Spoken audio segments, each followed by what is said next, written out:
Hello people, I guess this is the Natural History Museum Lying to Me Part 4. Along with the Bristol meteorite, I took this up with me. I found this sticking out of the side of a bank in Priddy in Wales on a campsite on New Year's Day in 2019. I think it's 2009, yeah, 19. And it's very magnetic. I stuck a magnet to it. And I thought, right, okay. And I left it in the bank because you couldn't really see it, just part of it was sticking out. Been there for a while. So I come back with a few tools and started looking at it and dug it out of the bank. And I thought, well, perhaps it's like a blade, part of an old medieval blade or something, I mean, I wasn't really kind of, making my mind up straight away. But there was something I noticed, that it had what looked like to me, can you see that? A fusion crust. See that? Where it's pummeled and it's got fusion, got the black bit. So, like I said, I took this along with the Bristol meteorite up to the Natural History Museum, and along with saying that the Bristol meteorite is not real, they said, or rather not a meteorite, they said that this is not a meteorite. Okay? Now bearing in mind, I've already proved that the bits of iron that I found in Bristol are actually meteorites, because I have rubbed one of them down, polished it and etched it and got the Sven Hildeman pattern, which means 100% that the Bristol meteorite is a meteorite. So I've proved they've lied about that. I took this up with them, with the Bristol meteorite, and they said, no, it's not a meteorite. They said, it's just a piece of iron ore or something, bye. So I went to work on it. I used my metalworking skills again. Oh yeah, and I did leave it up there for 2 years. They told me after about 6 months that neither of the samples were a meteorite. And I don't know what happened, but when they handed this meteorite back, they'd rusted. And it wasn't like that when I gave it to them, okay? It rusted.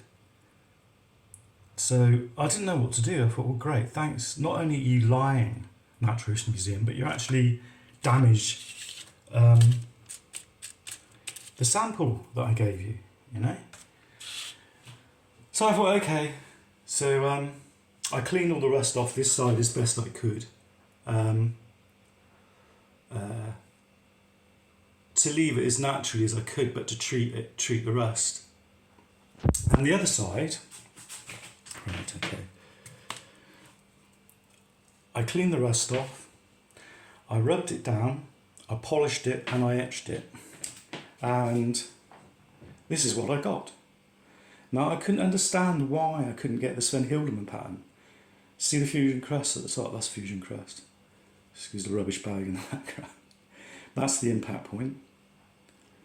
That's fusion crust, and that's the burn mark for where the bit snapped off here. I think it's absolutely beautiful, people. This is what they call a regoglyph. That's another regoglyph, and there's one down here which I haven't pommeled out, which you can see. So if I went down here and started rubbing that down, I'd have to pommel it out, and you'd get this. Okay. Now I've done my homework on it. Now, as it was falling, imagine this being about the size of a book or a block. So if you add to this side, as it was falling, this side broke off. Now can you see these lines here? See those lines? The only way I can describe this is that, when you're doing the wall, anybody done any wallpapering, you put the paste on and you pull the wallpaper back off the wall and you get this kind of a vein in it, like a paste. That's what that is, but that's not paste, that's molten hot metal pulling away from the main body. So it's falling like this way. So it's falling like this, it's going like this, falling away from the main body. And as it's falling, another bit, this bit here has come off, it's melted and come off and snapped. And the bottom bit here, it's melted and snapped. And it's hit the ground, there's the impact point. And it's hit the ground like this, and as it's hit the ground, it's caused what you call compression bands. I think I'll be able to see them better that side. Yeah, there we go. See these bands? You've got 1, 2, 3 bands there. Can you see it? It almost circles. That's called a compression band. So the whole thing was still hot and molten as it was falling. Even when it hit the ground, it was still hot and molten and still quite soft. So as it hit the ground, so it's coming down, as it hit the ground, it's literally bent it. Can you see, like, there's a slight bend in it? There. You see the bend? It's probably better that way. It's literally, so when it's hit the ground, the whole weight of it has compressed it, and it's caused those compression bands. I'll drop it. Where are they? There. Okay, 1, 2, 3. I should be handling this with gloves on and stuff, but it's been through an awful lot, and I'll give it a quick clean off and wrap it back up when I finish showing you. But isn't that beautiful? I think it's beautiful. This is the reason why I thought it might have been a blade. But it's funny because this is called an attack sight, okay, and the nickname for it is Fireblade. I think it's wonderful. And it's a one-in-a-lifetime find for anybody that's collecting meteorites. One in a lifetime. And you can see where it's thinned off at the top. Because this is the bit that was stuck out, and I thought, that's fusion crust, And it is. That, ladies and gentlemen, is fusion crust. And this, I remember me saying that you can't get the Sven Hildeman pattern on this. On normal iron meteorites, okay, when you polish them and etch them, you get something called the Sven Hildeman pattern. It's a bit like what you can see on the other side of this. See that? It's like it's trying to make a pattern. But basically, it's caused by the different types of iron, mainly nickel. In the Fireblade, it's mainly nickel and iron, but mainly nickel, probably iridium as well. And the crystal reaction goes on in the meteorite whilst it's in space for millions, sometimes billions of years, and they get this thing called a crystallization inside. And so when you rub it down, polish it and etch it, the crystals show, but not on these guys, not on the attack sites, not on the Fireblades. You can see it kind of trying to do something there on the rusty bit, which I cleaned. Let's see the burn mark at the bottom there. But it's not really doing. What it does is it does this thing called, I can't read it, chromatite. Right? It's called chromatite. And if I can just focus in just a little bit, can you see those little squiggly lines at the top? Focus in a bit more. Autofocus will do it. See those squiggly lines? See them? You can kind of nearly see them on the shiny bit. See? Squiggly lines. That's called chromatite. Okay? So all these difficult words I've got to pronounce. You can see it more where I've pummeled it out. See where it sort of burns, caused this regolith, and then another one at the bottom.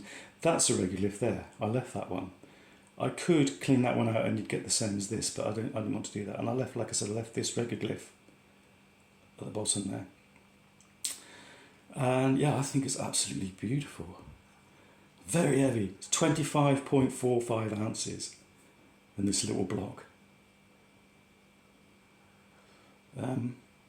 So yeah, proof yet again that the Natural History Museum of London are lying. Okay? And yeah, if I could get this graded, I could sell this on the internet. I could sell this at Sotheby's for about 35, 40 grand. It'd probably go for more. So there we go. I also found, actually I've forgotten this bit. I found this by the side of it. It's about 4 meters away with another piece. Now I believe that this is like kind of a tektite. Tektites are formed whilst it's the meteorite hits the ground and it blasts all the stuff up in the air and it comes back down as a black bit of glass called a tektite. And it's not always black, it comes down as other colours, but it's mainly black. And I found this about 4 meters away and it was stuck in the ground, sticking out like that with another piece. Now the other piece I sold to a collector. I only sell it, I gave it really. he just gave me a small donation for it because he's a collector and he's interested, and he's been buying other bits and pieces off me. And because I can't get it graded, he's been getting it for next to nothing. But he's a collector, he's an astronomer, and I respect him for that. So at least I know, that they'd be safe. You can see where it hit the ground. Can you see that point where it hit the ground there? That's the impact point. You always find an impact point on meteorites, mostly like that. Now, I believe this to be like a by-process of this. As it's falling, it's coked up and formed this slag. It's not as heavy. It's got metal content and it's got fusion crust. But I believe it to be a byproduct of this. As it was falling, this is what falls from it. If you're in a foundry and you see all those bits of flux and coke fly over the edge that are like byproducts of whatever it is, and then it forms this. That I believe that's what this is. Now, can you see this red? You see those red bits? Okay, see that? I believe this is from Mars. Okay? You don't get that. I mean, you do get red rocks from other planets. The geology on other planets is the same as this one. It's just depending on... it's not the same, but at some point it had volcanoes, and it had rock compression, millions of years of compression, which makes a fossil, which makes bedrock. Same process happens on other planets, but because of the atmosphere, so you get like gas giants like Jupiter and Saturn, which is mainly gas compressed. The core is there, but this could have come from Venus, because you get red rocks from Venus apparently. I think you get, just because it's red, it doesn't mean to say it comes from Mars. Although I'm sticking my neck out here, and I think it does. Because it had another piece with it, a smaller piece stuck out the ground with about that big, stuck out the ground. This is next to it, right next to this, the Fireblade, the attack site. So I did what they'd say to do, and I made a window in the other piece, and I cut along a piece of it.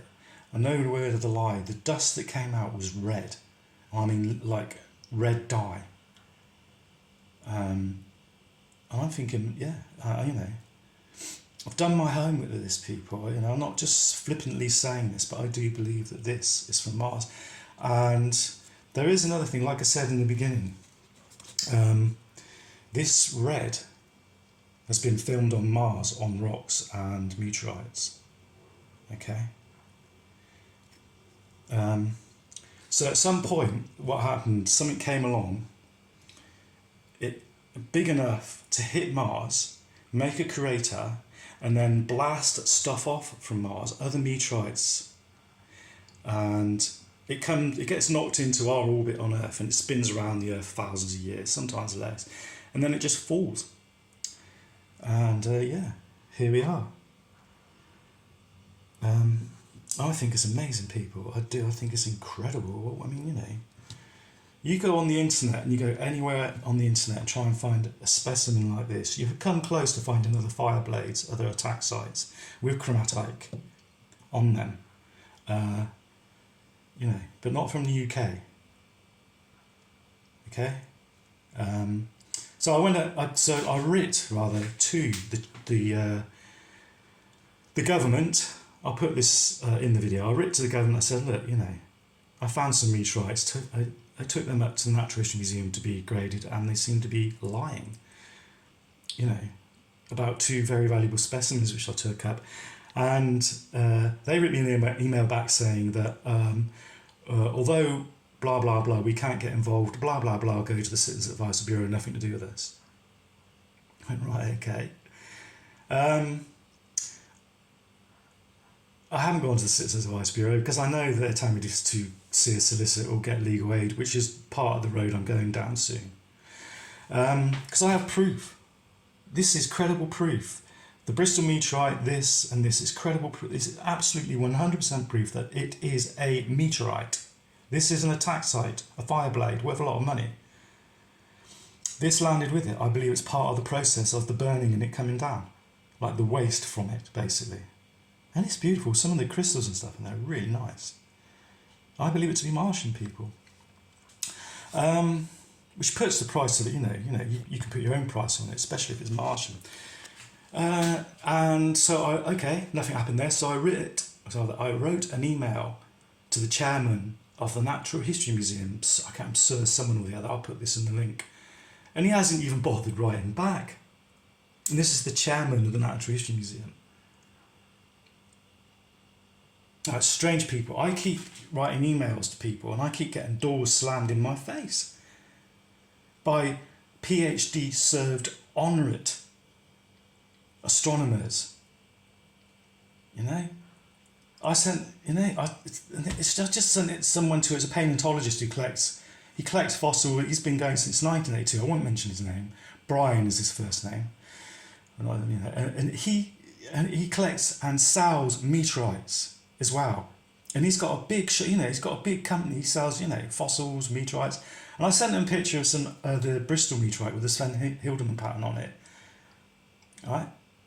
And he said, I don't know. And I sent him some other pictures, some other meteorites that I found. And I couldn't believe it, I sent an email back and I said, I thought you were a paleontologist and you sell and collect meteorites. And he goes, yeah.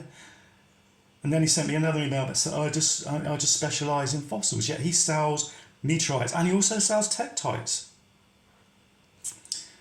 So that they're getting on to whoever I'm writing emails to, whoever I'm trying to get to prove that these, and they're just telling them to shut up. Let's just tell them to go away. Because these people, they can ruin your life just like that. I mean, we're up with the Men in Black, We're so high with this sort of thing that they have total control over it. And if they don't want you to grade it, and especially being a targeted individual, make money out of it, they won't. And now I've proved that they are lying. I've proved that the Natural History Museum are lying. Okay? I shall put a link about Fireblades. There is actually another one. It's called an hex site, not an attack site, but an hex site. And it's even more weirder and different than the attack site. This thing here, the Fireblade. But I think it's absolutely beautiful, people. And it took me 3 months, after I got it back from the Natural History Museum in this state, to rub it down, to polish it, to work out how I'm going to work it and what I'm going to do. And it's beautiful. Absolutely beautiful. It's got, some scratches on it. I polished it with a rag with some bits on it, unfortunately, but